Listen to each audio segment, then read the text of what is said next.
работи по полето, вярно, че това е много трудно, но както казах, за един драв това поле е нормално да може той да го подходи, да намери дивица. Лома да шука и това. Според мен жегата и наводните пълно безветрие ми затрудниха най-много. Ние колко пъти. Там точно в тази висока трива, не в високата трива, там... Какво? Радвам се, че се видяхме. Следващия път по-голям успех. Наистина ловен драгар от хората да учи разкарство, участие на правните по правилата за Свети Хуберт, получи 120 годишната национална изразена с Колгар Казахлик. Аз съм ловец от град Брезово, дружинка Чоба. И за това ще трябва да оръжието И-43. Боеприпаси седи номер 36 грама радон, 6 патрона. Да.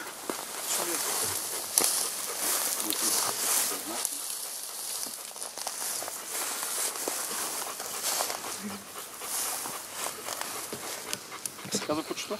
Фалк фон Фузберг. Вода имаш? Имам. Шалки, форми, имам си вода за кучето.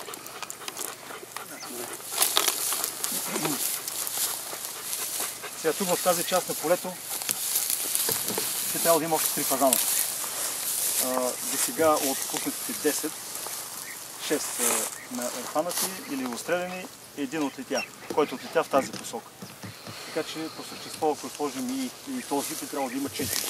Терена е много тежък вече и действително, освен че е топло, тревата там е много висока, ниско долу на земята, миризмата вече е доста неподвижна. Да, неподвижна, вятъра доста оттихна, много тежък терен.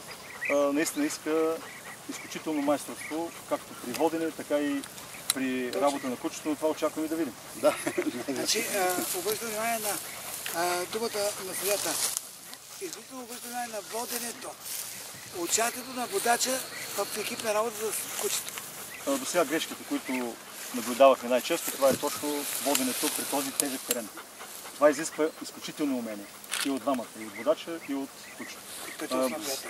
Очакваме да видим много добра, активна, хубава, красива, успешна работа.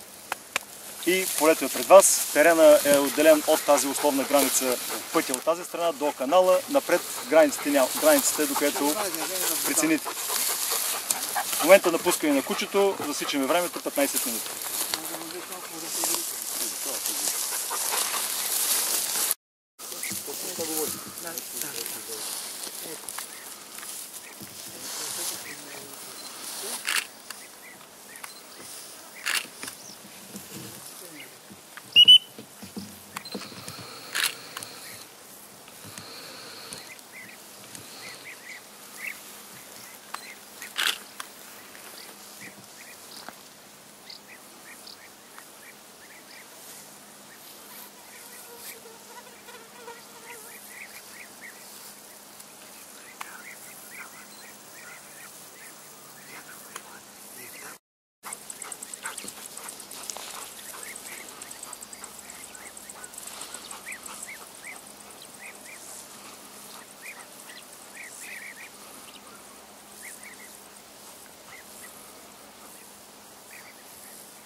Няма много свет.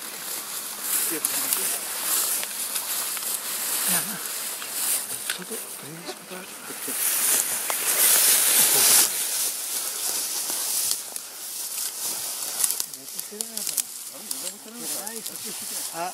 Любо, дай отблизо терена, клекни от ниско. Ако трябва. Да се види по-ниско, да види, че е висок терена. Ти, ниска линията, ти пусни. Ето сега.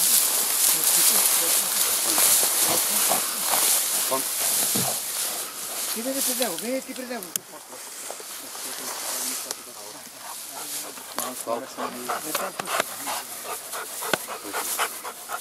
На място.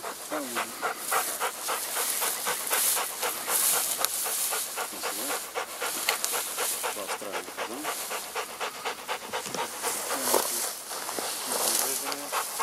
Зид. На място.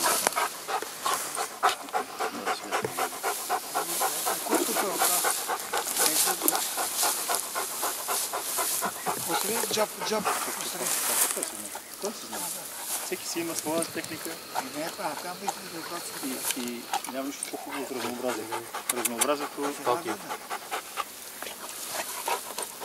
Това нищо, той избяга. Губиш водата. Толкова ми. Том, паус. Зид. 4 минути.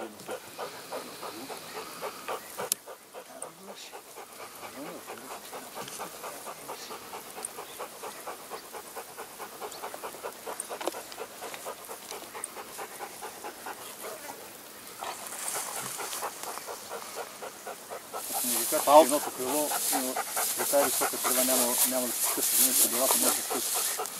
Това предпазва. Търси!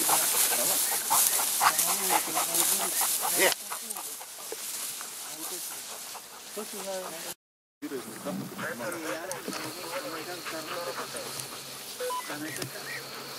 Той ти говори на тия на име, ама взета по-голям.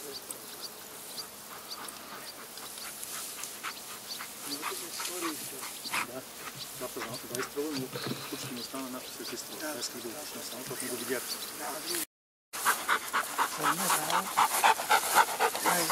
Зид. Паус. Зид. И сега нашия тур с фалкови бъртви кучи. Имаме един открит фазан. Странна с втория патрон, това са видеосите.